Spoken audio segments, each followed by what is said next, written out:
Monsoon सत्र में फुहार नहीं बल्कि आरोपों की बौछार आएगी। संसद का मानसून सत्र शुरू। पक्ष और विपक्ष ने कर ली है तैयारी। पक्ष को घेरेगा विपक्ष, बल्कि इस सत्र में विपक्ष के आरोपों की बौछार आएगी, ये बात तो पूरी तरह से तय है। अपनी अपनी तैयारी है और अपनी अपनी रणनीति और अपनी अपनी भैया राजनीति। सबसे पहले महंगाई पर चर्चा होगी। देखिए, महंगाई की मार, रसोई गैस सिलेंडर 1000 के पार, रसोई में काम करने वाली महिलाएं परेशान हैं, बजट डगमगा गया है, कितनी कम गैस से काम चलाएं। कभी मात्र 5 रुपए गैस सिलेंडर के दाम बढ़े थे, तब स्मृति ईरानी ने प्रधानमंत्री मनमोहन सिंह जी को चूड़ियां भेज दी थी। अब इतना दाम बढ़ गया और लगता है कि बाजार में चूड़ियां बिकनी बंद हो गई हैं। स्मृति ईरानी की पुरानी फोटोज भी सोशल मीडिया पर खूब वायरल हो रही हैं भैया, पर वे देखती नहीं है ऐसी चीजों को। अजी, सत्ता का तो नशा ही अलग होता है। अब किसान आंदोलन के बाद अग्निपथ आंदोलन भी छिड़ा हुआ है। हरियाणा के युवा भी सेना में काफी संख्या में जाते हैं। सर्वोच्च पदों पर हरियाणा के सेना में भर्ती जवान पहुंचे हैं। खासकर दक्षिण हरियाणा तो सबसे ज्यादा सैनिक देने के लिए जाना जाता है।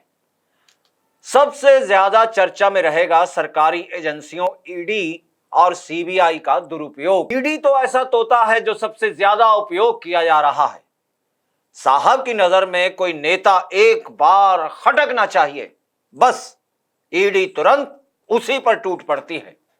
ईडी के भैया क्या कहने, हर चुनाव से पहले विरोधियों पर ईडी छोड़ दी जाती है। कुछ ईडी के डर से सत्ता की शरण ले लेते हैं। पश्चिम बंगाल हो या महाराष्ट्र या फिर हो पंजाब, ईडी ने हर जगह किया कमाल का धमाल।